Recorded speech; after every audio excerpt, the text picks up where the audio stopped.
Welcome to Life Sciences Today. It's a beautiful day here in Tel Aviv, and just a day or two before the long, hot, and muggy summer. And it's a pleasure to welcome Alex Deyle. Deyle, did I say that right? That's right. From Flatiron Health. Welcome to the show, Alex. Thank you, Danny. Thank you so much for having me. Well, thank you so much for agreeing to join. I mean, you're like, for me, I've been a clinical data guy for like over 10 years, and Flatiron was like a standard for real world evidence, and so it's just really amazing to talk to you. You've been part of the company pretty much from the beginning, haven't you? I joined Flatiron Health in 2016. It was just after our Series C fundraise. So I've been here now 9 years. It's been a Nine, long journey. 9 years is a long time, isn't it? It To be is. a company like that after the acquisition. Absolutely. Yeah, it's a long time. But I have a track record of staying put for a while in places in my career. Prior to Flatiron Health, I was at a company called IMS Health, which is now IQVIA, where I was also there for about a decade. So it's really fun. I really enjoy seeing companies through a lot of evolution and change and being able to be part of that journey. So you were at IMS for a long time, and IMS is a very different kind of company, isn't it? So tell me a bit about how much difference there is culturally between IMS Health and then IQVIA after they merged and Flatiron Health today. Yeah, absolutely. So just for anyone who's not familiar, IMS Health was the one of the companies that came together with Quintiles to form what's now IQVIA. And so IMS Health was and continues to be, certainly one of the largest healthcare data companies in the world, now one of the largest CROs, with the combination and merger with Quintiles. When I was at IMS Health, which predated the merger with Quintiles and the formation of IQVIA, I was actually part of a group there called the IMS Consulting Group. So IMS Health obviously was the vast majority of the business was a data-driven business, data analytics and insights, but they had a small but mighty strategy consulting group that focused on partnering with biopharma companies to help essentially with standard management consulting practices. And my particular focus there was in a group within the IMS consulting group where we helped big pharma companies essentially make better decisions. So we would leverage a lot of decision analysis frameworks and data from IMS Health to be able to help bring more robust decision making to what in healthcare are sometimes huge billion-dollar strategic decisions related to which clinical trials to move forward, which new mechanisms of action to pursue in drug development. So just a little of context there. And it was very different. IMS Health was a big global company. It was my first job coming out of grad school, going into IMS Health. And one of the things that I'll kind of call out that I think was really unique in that experience was I remember when I was pretty junior in my tenure there, maybe my first 2 years or so, I went to my boss at the time. And IMS was a big global company with offices all around the world. And at the time, I was based in just outside of Pennsylvania, or outside of Philadelphia in Pennsylvania. And I went to my boss at the time and expressed an interest to go work abroad. And I had put together a whole presentation of all these places and offices I wanted to go work, Brazil, Australia, Madrid. And my boss at the time said, "Well, have you thought about China?" And I hadn't, but I actually was able to spend 3 years out of my tenure at IMS Health working abroad in Shanghai, helping a lot of the Western pharmaceutical companies think about and figure out how to bring Western medicine into China, which was a really exciting part of that. And so I say all that to just kind of speak to the scale of IMS Health and how they operate as a massive global data company, and just how well integrated IMS Health was at the time across all of healthcare and kind of the gold standard for data in a lot of cases in life sciences. Yeah. I can talk now. Happy to pause. I can kind of talk now about the shift to Flatiron Health and how it's different here at Flatiron, but happy to take any questions. Yeah, sure. I mean, so actually, now that you're talking about how global it is, that you sort of like take me back to my own distant past, which is that we did a project in Poland. So we actually had some business in Warsaw, and one of the persons on the team was in charge of IMS Health Polska. And if you would have asked me then how much I know about IMS Health, was because I knew this guy and I knew that they collected data from pharmacies on using drugs. That's about pretty much, I would not pass any serious test on what IMS really did, but he was a really, really smart guy. And he brought a lot of, under deep understanding and data. So we did a couple of projects. We did one really interesting project with MSD Polska. But let's go back to you.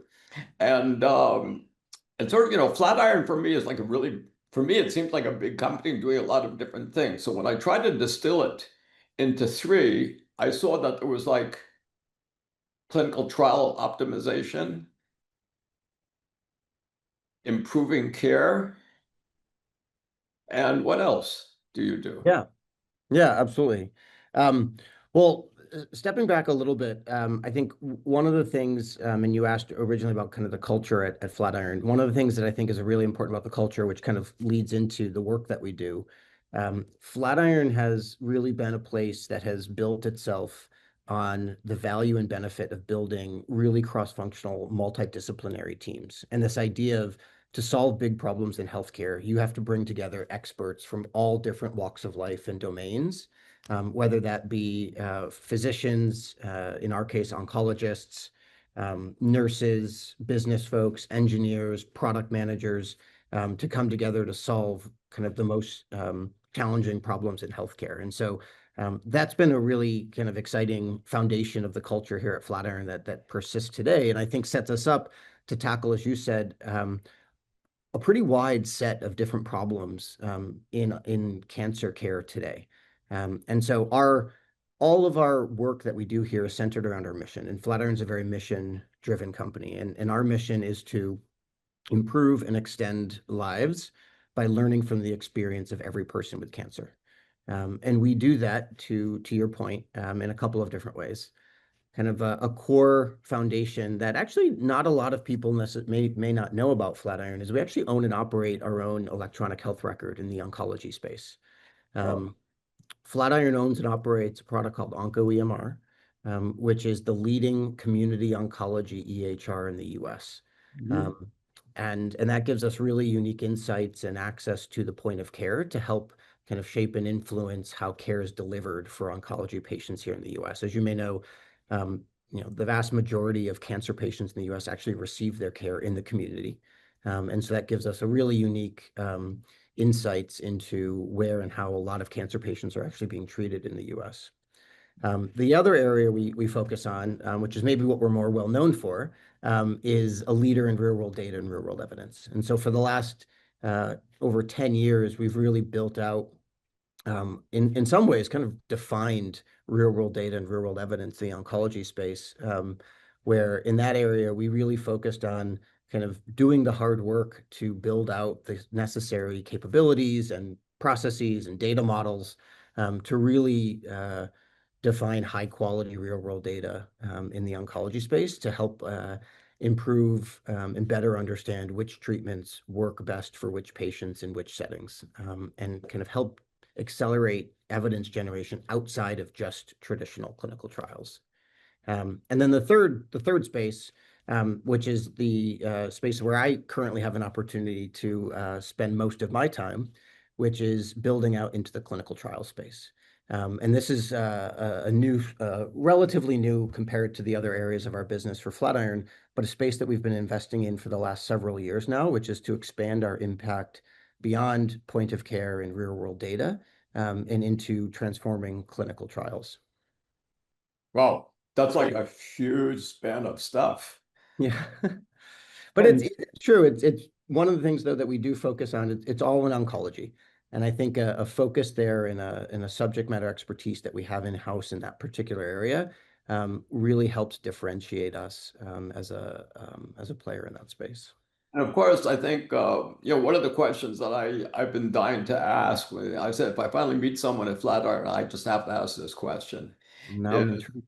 real world data is notoriously dirty, right? And how do you deal with that? Where Yeah. is the data coming from, and how do you clean the data? That's like seems to me it seems to me like Hercules cleaning the stable, something like that.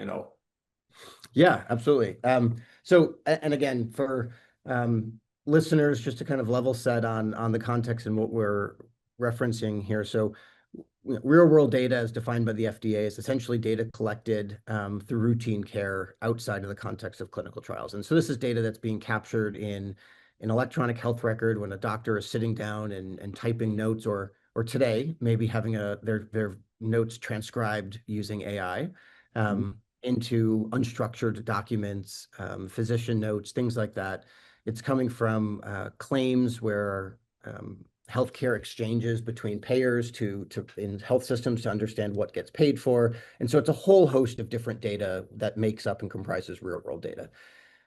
One of the things that I think Flatiron really did uniquely in this space, going back to 10 years ago, was at the time we made the decision to really focus on doing the hard work needed to get reliable data out of unstructured documents and unstructured notes. Right. Um, and the world is very different today, but 10 years ago, to do that and to do that well, what that looked like was Flatiron built up an army of human abstractors, clinically trained abstractors, tumor registrars, nurse practitioners, who we would partner and pair with technology that essentially allowed us to do chart reviews and curation of unstructured data at scale for thousands of data points, now millions of data points, using technology and human curation. Now, fast forward, but by doing that work to essentially pair humans with technology to pull out unstructured data points from physician notes in a highly reliable, high quality way with provenance back to source data, what we can now do, and we are now doing, is we have this huge high quality labeled data set that is being used to now train machine learning and AI algorithms that allow us to do this work at even greater scale. But I think what's unique about Flatiron is the fact that we actually started by taking the hard route of doing a lot of the human review and curation needed to get reliable data out of the unstructured notes and actually have reliable, high quality real world data that we can now train AI and machine learning algorithms on that allows us to do this now at scale, at a scale that was previously kind of unthought of when we started out back 10, 14, actually 10 to 12 years ago. Yeah, I think you know that because you've been there. I know that because I sort of been more on the clinical trial side, but we had some real world data encounters. And I think for our listeners, you should all know that this is a really gnarly problem, okay? It's really nasty problem, okay? It's not like, you're writing some SQL queries or telling a large language model to go clean data. It doesn't work like that. It's a really gnarly problem. These guys deserve a certificate for getting it, for doing that work. And, you have my applause from here, I can tell you. It Uh, is it was a large team effort over a lot of years to get there, but I appreciate that. So you're doing it, if I understand correctly, then just listening to you and reading the website a bit. So there are really three areas. There's the optimizing clinical trial part, making better protocols by um, second thing is to drug development, maybe be more accurate. And that's kind of like the IMS kind of thing, where you want to make sure you're commercially pointing the vector in the right direction, I guess, right? And third, because you have this community EHR system, and now I understand the whole gestalt really much better. I have like this aha moment now, is the community EHR, because most data is collected from the community because that's where care is being given to oncology patients. So it's a huge spectrum of stuff. So it seems to me, I mean, correct me if I'm wrong, that you have like three separate value propositions, don't you? Well, we do. I mean, I think we have as a company now that is I would say well past our startup days. We have matured as an organization now where we have a pretty broad set of different solutions for different customers, right? So when we think about who our customers are, we partner with oncologists and site and practice managers who are running community oncology practices day to day, and we have a set of value propositions that are unique for that set of stakeholders. We also partner with biopharma companies, life sciences companies who are actually developing drugs, and diagnostics companies who are bringing new tests to market. And we have a different set of value propositions towards those customers. But again, it's all in support of our overarching mission, which is to improve and extend the lives of every patient by learning from the experience of every person with cancer. And I think that's really where we set our North Star. And whenever we launch new solutions to the market or develop new areas or new pain points that we decide that we're uniquely positioned to run after, it's all kind of under that broader umbrella. But I'd love to, if you're open to it, I think the area that we're probably least well known historically in is the work that we're doing in clinical trials. And I know that's a space that you've spent a lot of time and is close to your heart. So if you're open to, I'd love to spend a little bit of time talking specifically about what we do there and Let's talk what about we do that. for That's another gnarly problem, okay? And that. a lot of challenges there. Oh my God. Oh, so yeah, so let's focus on that area because it's messy. And I'd love to hear more about your value proposition. How you Yep. create value for like, a pharma or a biotech doing a clinical trial. So Yeah, absolutely. walk me through the pitch, right? Yeah, absolutely. And it is absolutely a gnarly problem. One of the things I really enjoy here at Flatiron, one of our values is to solve problems that matter, which always resonates with me. And I feel like that kind of guides us to, we don't shy away from the big problems. We tend to run headfirst after some of these really, really gnarly problems, which keeps things interesting. So specifically in the clinical trial space, there are really three pain points that we're focused on. As you know, clinical trials are a huge domain and a huge surface area for biopharma companies and the kind of the entire industry. So there are three main areas or pain points in the clinical trials domain that we focus on. One, um, partnering with our biopharma customers to help them design smarter protocols. So how do we design protocols using data and increasingly AI to optimize protocols from the start to increase the probability of success? We see any given clinical trial is a huge endeavor of R&D investment.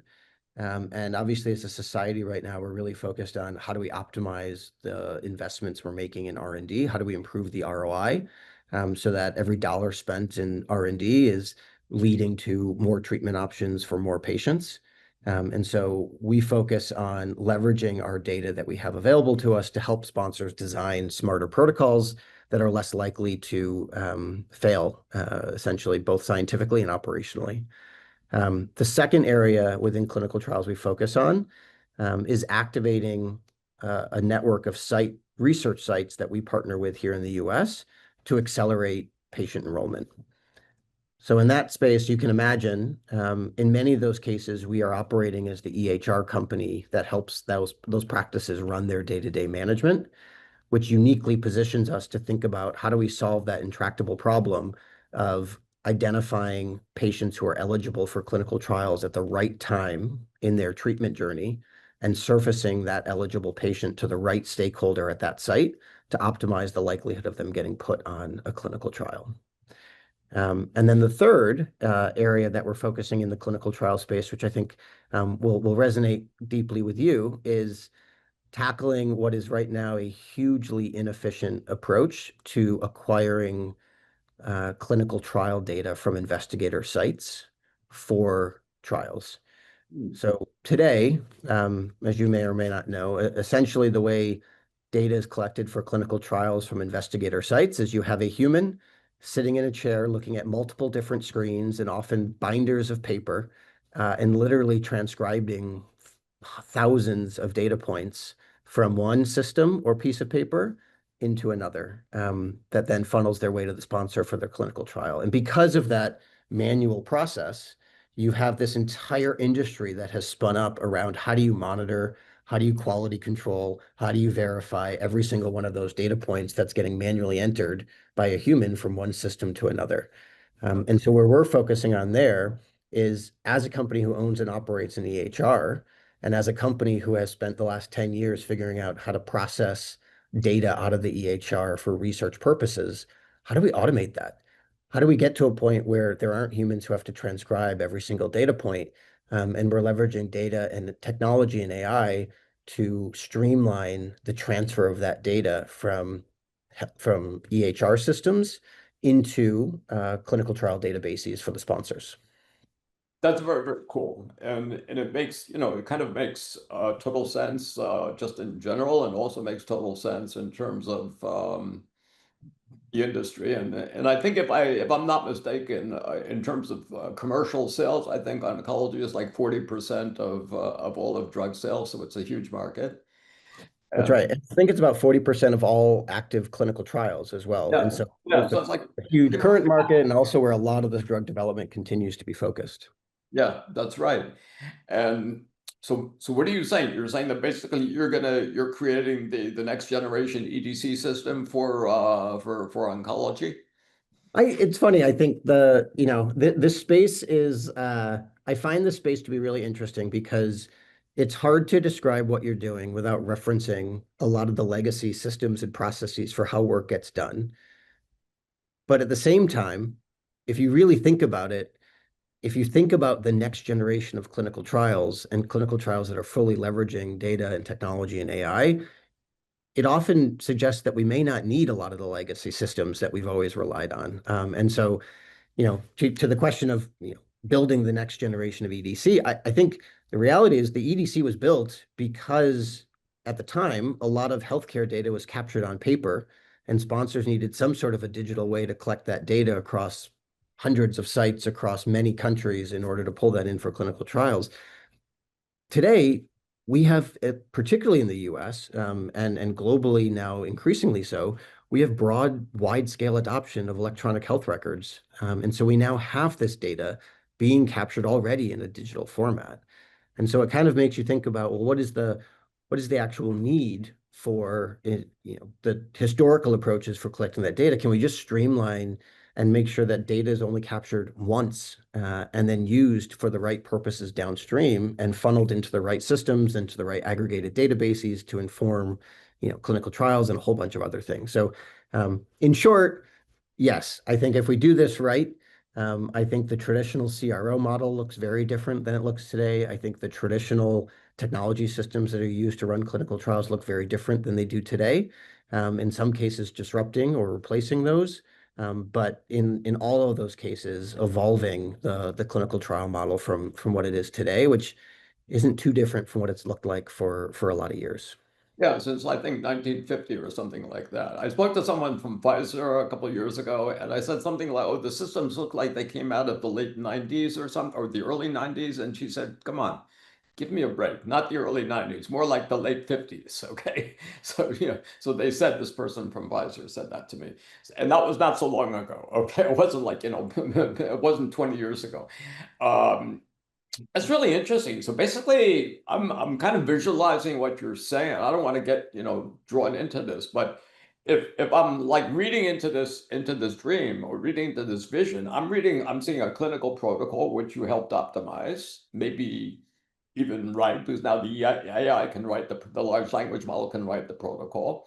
So your data AI writes the protocol, and the protocol dictates to the EHR the inclusion exclusion criteria, the I don't know, the range checks on the data, whatever, is uniquely part of the clinical trial. And of course, the schedule of events, because clinical trials are not like standard of care. They have their own flow of things. So basically the protocol, which is now dictated or maybe directed by your data, and now it's like written by an AI, is now basically the pilot directing the flow of data inside the EHR. How about that? Yeah, I mean, that's that's right. And maybe I'll give two anecdotes that maybe help bring that to life. So one, we have recently deployed an AI feature. And again, I always think of this as, products are not AI. AI is a tool in our toolbox to do the things that we all need to do better. But we've recently released an AI-enabled feature on a particular trial that we're running. And for this trial, there is a whole series of events and assessments that are really important for the trial that happen around the time of surgeries and biopsies. And so what we've done is we've built in an AI-enabled feature that essentially predicts when a patient is likely to be headed towards a surgery or a biopsy based on all the information in the chart and what we're seeing around that patient's care, and then prompts the research team of that site so they know that there's a whole series of events that they need to start to get ready for that clinical trial to make sure that they're adherent to the protocol around when that patient actually goes for a surgery or has a biopsy. And so you can think of that again, kind of building a lot of these prompts into routine care and into the EHR workflows for these research teams so that they're not being reactive to knowing, oh, this, I've got this research protocol that requires me to do these things like 3 days ahead of a surgery, and I didn't get ahead of it in time, and all of a sudden you start to have deviations from the protocol, but you actually build that in and you build these prompts in so that you're helping the research team know what to do and when to do it in support of a particular research protocol. Um, so that's one example of what that looks like in real life. And in another example, on the recruitment side, we do, as you may know, in oncology, there's lots of trials that target different settings. And so you may have what's called a second line clinical trial, which is pursuing kind of studying the effectiveness of a drug for patients who have already been exposed to initial treatment, who have progressed on that treatment, and are now looking for their next treatment option. Um, in that case, one of the things that we can do is we can build, again, AI-enabled models that help predict when a patient who is potentially eligible for this trial, so they meet all of the criteria, but they're still on that first line of treatment. And we can build a model that helps predict when that patient looks like they're starting to move towards a progression event so that we can flag that they are now becoming potentially eligible for a second line trial, because that window of opportunity is often so short in that, they come in, they have a scan, they see a progression, the physician sees a progression event on that scan. And the horrible reality is now their disease is progressing and they have to consider a next treatment option. That's usually a decision that they want to make quickly. They don't want to sit and wait on what to do next. And so that window of opportunity to know that this patient is actually eligible for a clinical trial where a novel new drug is being developed and researched and is an option for them beyond just standard of care. We can build these prompts into the EHR and into the workflows so that that patient gets flagged and has an opportunity to consider a clinical trial with their physician before they start their next kind of standard of care treatment. That's really very interesting. It's really, I mean, I think it's indicative of where you're going, the work you're doing, of being very proactive and actually not just kind of looking at data and predicting something that might happen or might not happen. You're actually directing the workflow, which is, I think, hugely logical. Just makes total sense. Okay. Um, one of my guests on a previous podcast was the CEO of Quant Health. They do prediction of clinical trial success or failure. And you're actually in an even better position, it seems to me. Correct me if I'm wrong. You're like basically you're in a position where you don't have to predict. You can actually control the flow of the trial. Is that correct? Well, I think, I will I will be the first to say in this space, I am not one who believes that technology alone will be able to drive all the behavior needed to make clinical trials to evolve to the next generation of clinical trials. I think it's a combination of having the right data, access to the point of care to kind of prompt and guide and nudge humans to take Right. the right behaviors at the right time.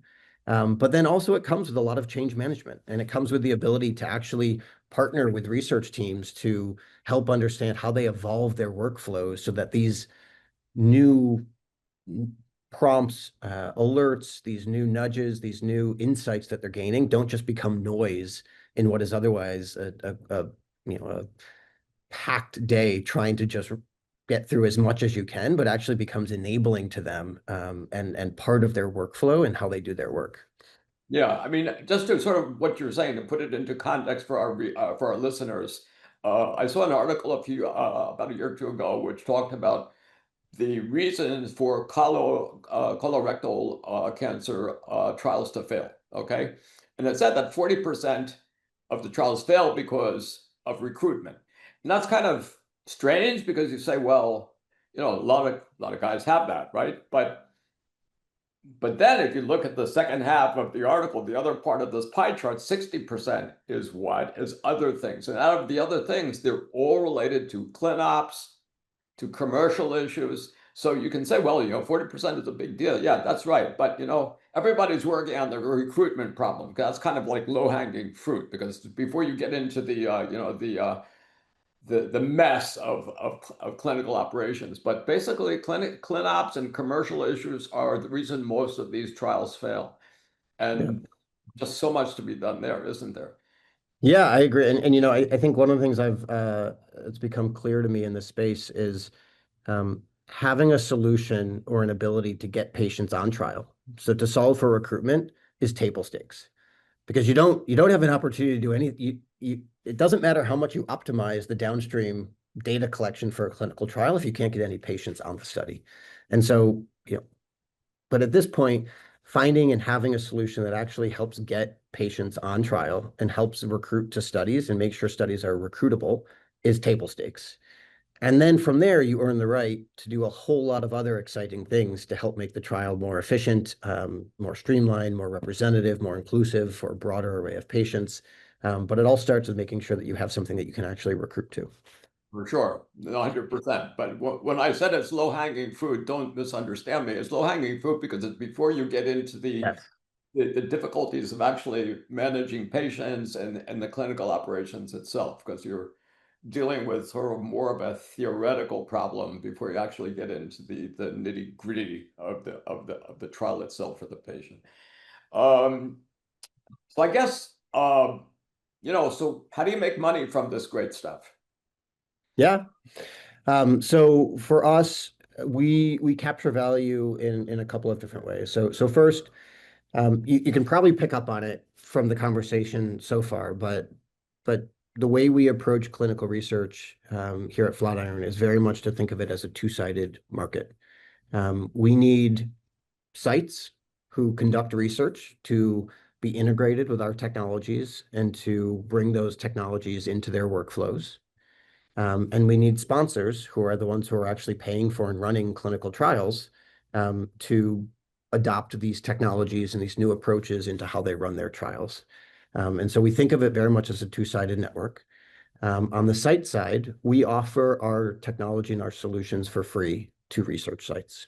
So we do not charge sites for installing and using our technology.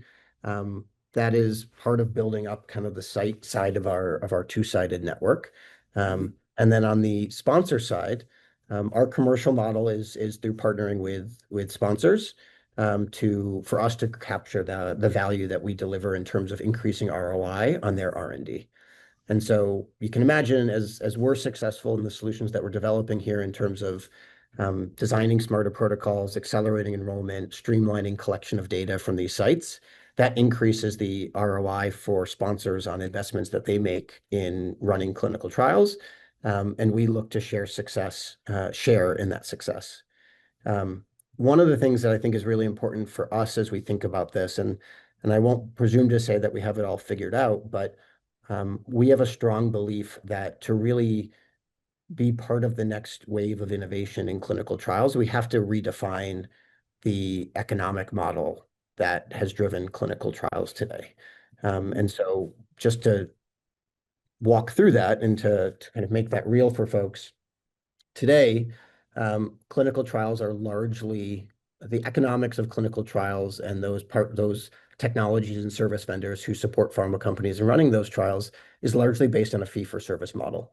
The more Mhm. work you do, the more times you fly to a site, the more times you make a call to a site, the more you get paid. And it inherently creates an inefficiency where to do things faster, to be able to run a trial with less people, or to be able to execute a trial in less time often means that that partner who's providing that service gets paid less. And that creates a perverse incentive in this space that makes it really hard to drive innovation. And so we have really looked at where can we deploy commercial models with our partners where we share in success and we have aligned economic incentives so that if we can do things cheaper, faster, better, both our customers and us get to realize and benefit from that upside. And that's obviously why Roche bought the company, I think. And no, Yeah, no, I mean, so Roche bought Flatiron back in 2018. Um, and uh, at the time, Roche was one of our, and continues to be a really important customer of ours. But one of the things that's unique and important in kind of how Roche set up the acquisition is Roche acquired us as a fully independent, um, uh, a wholly owned but fully independent subsidiary of Roche Group, which means that we still work with Roche Pharma and Genentech, the pharmaceutical sides of Roche as a customer. We still contract with them like we do any other customer. We negotiate on pricing, just like we do with any other customer. And they've kept a very strong firewall between Flatiron and the rest of Roche because they believe strongly that for us to they believe in the impact, the opportunity that we have to impact cancer care and to transform the way research is done. But they fundamentally believed in 2018, and they still believe today, that the only way for us to do that is for us to work across the industry with all the different partners to drive ecosystem level change and not just be a partner for Roche. And so I'd say, they believe, to your point, yeah, they believe in that they believe that we have an opportunity to have transformative impact on how cancer is delivered and researched.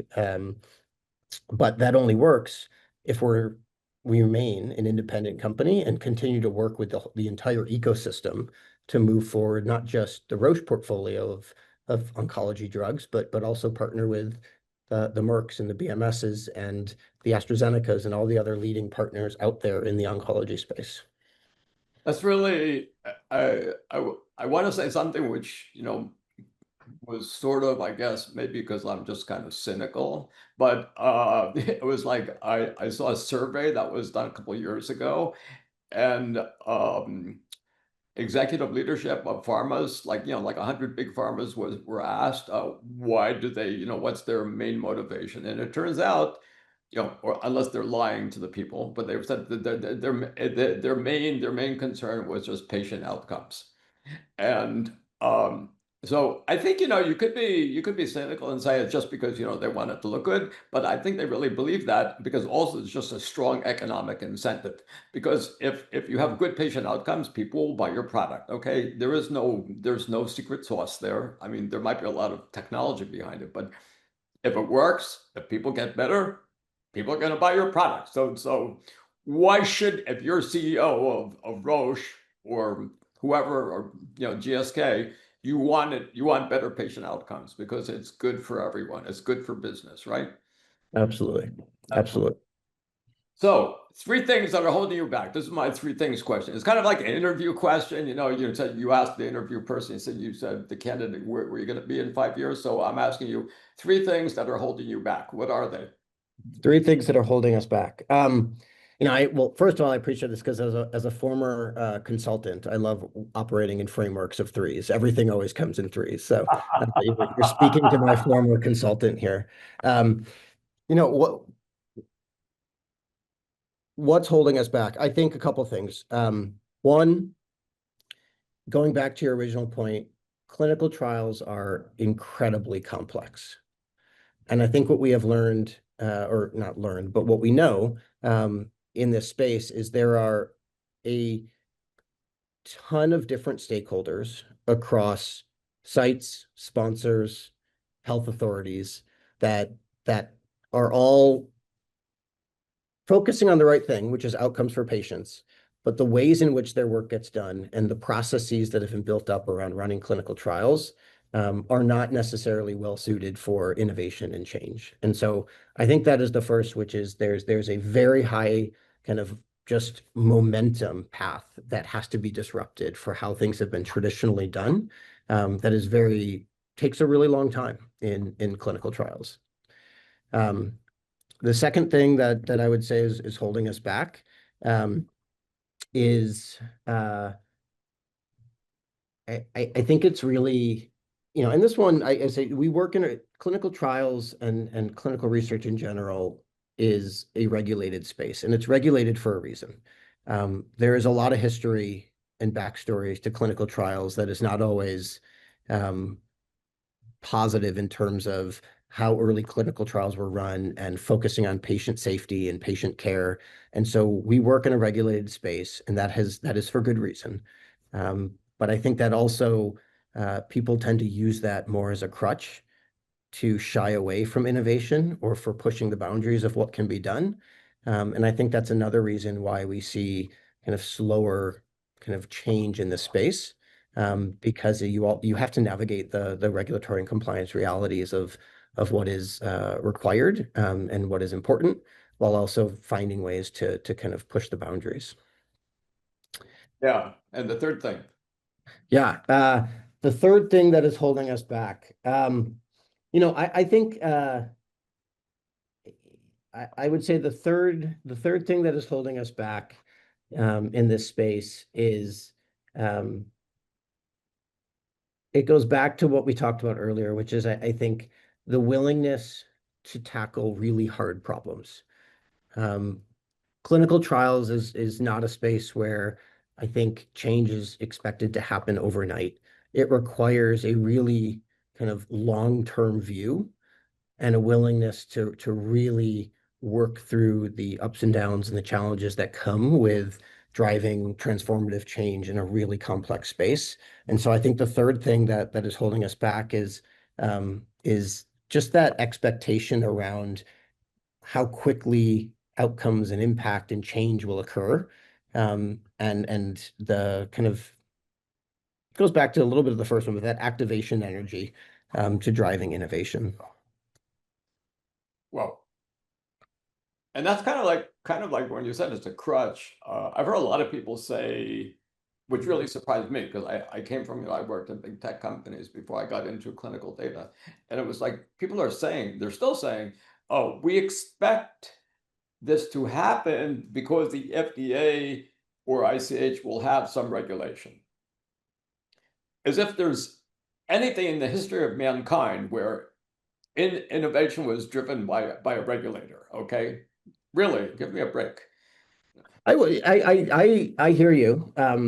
I will say, as thinking about Flatiron's evolution in the real world data, real world evidence space, I think there are a series of things that we can point to that laid the breadcrumbs that I think really allowed for innovation in this space. So just to walk that path a little bit here, and I'll probably get some of my dates wrong, but I think it was the original High Tech Act, which was government legislation that helped drive the adoption of EHRs.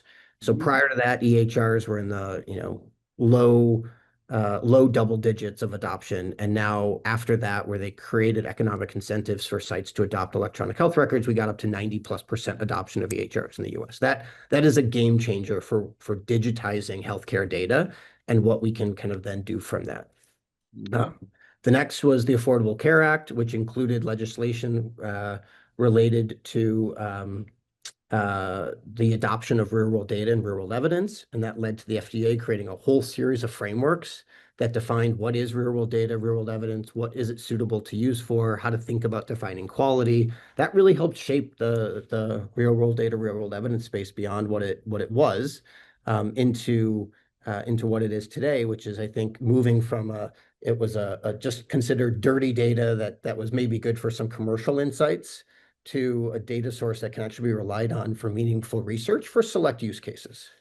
So I do think I'm a bit more of an optimist that it, at least in this space, good policy and good guidances can help shape and move the industry a little bit. And part of that too is there's one that just came out at the end of last year from the FDA in the clinical trial space. I don't know if you've seen it, but it's an FDA guidance on integrating randomized controlled trials into routine care.